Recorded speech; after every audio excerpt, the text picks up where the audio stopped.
What's going on, gang? Baltmatrix here, and today we are taking a look at Machine Robo Series number 2, Rod Drill. This is the new figure from the brand new, kind of masterpiece-like Robo, or Machine Robo series. And this has been a long time coming. I think it's been almost 2 years since these figures were originally announced, and they're finally out. At least the first 4, or first 3, I should say. Rod Drill, Battle Robo, and Eagle Robo. Bike Robo is number 1. He's not out yet. But the other 3 in the first 4 are. Weird. Okay, so we're taking a look at the box. Let's open them up and see what's inside. Now, each one of these figures costs around 40 to 50 bucks. There's a reason. First off, we've got a tray here that contains the figure itself. So we've got Rod Drill and Super Drill Nose Cone, his battle gauntlets, and a little stand connector.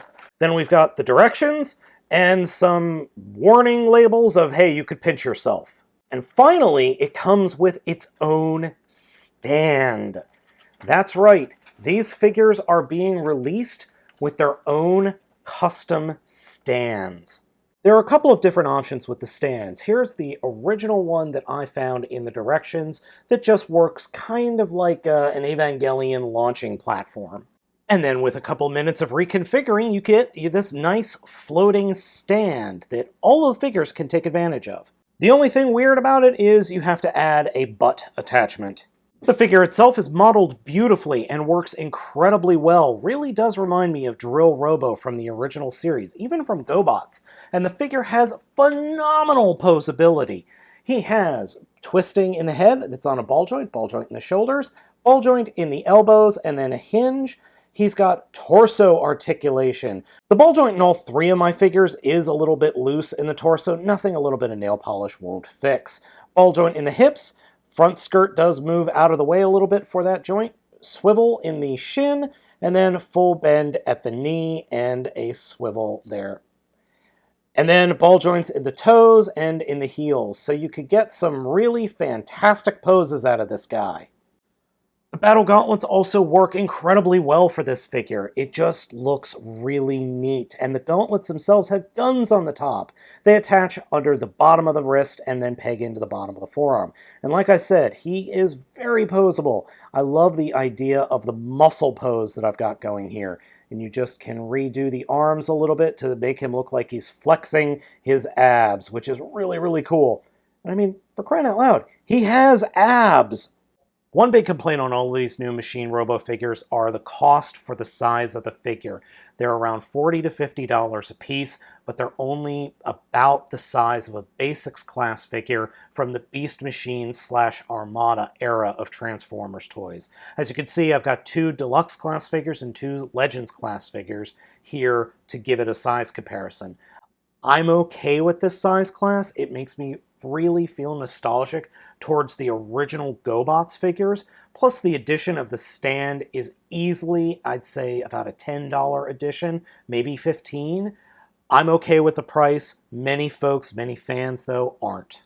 Rod Drill's conversion into vehicle mode, and notice I said conversion, not transformation. If you're wondering why I said that, go back and watch the original GoBots show, is actually pretty easy, but there is a little bit of an additional steps that are not really intuitive, at least based on the original toy.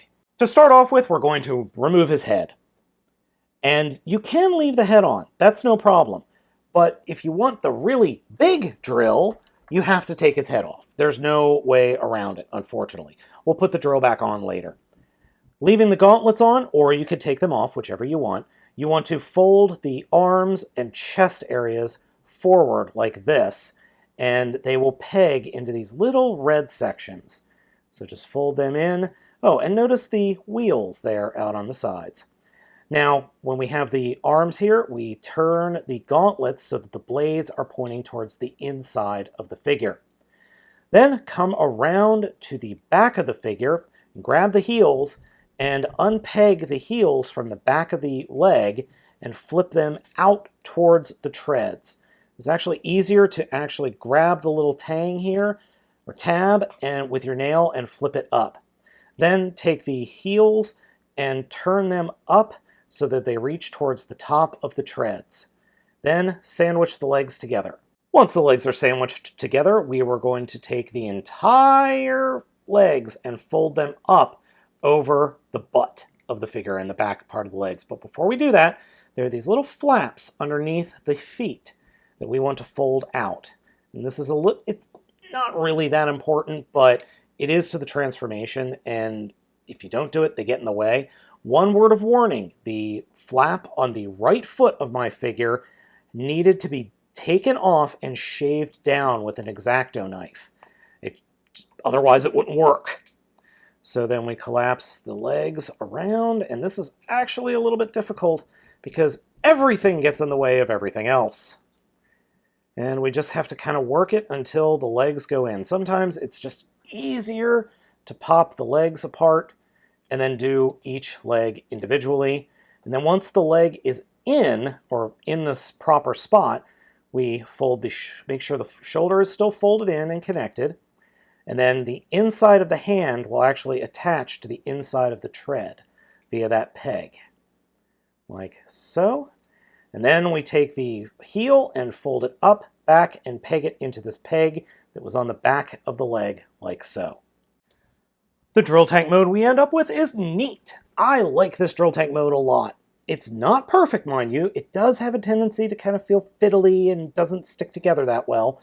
But overall, I like the look, and I like the fact that they thought ahead and included treads on the top as well. Because if this thing's burrowing through the ground, it's going to need treads up there as well. Overall look is good. You can turn the drill yourself via your hands. It's not too shabby at all. Size-wise, here's Gears. You can see it's about the same size as Legends class Gears. Same width as well. Oh, well, that doesn't help. Same width as well. It's really neat. I like it a lot. Now, I do want to show you what the figure looks like with the original drill. There's the original drill. I like the other drill a lot better. So gang, Rod Drill is definitely worth picking up. As I said, he is a lot of fun. As always, I'm Baltmatrix, asking you to like, comment, and subscribe, and I will catch you next time.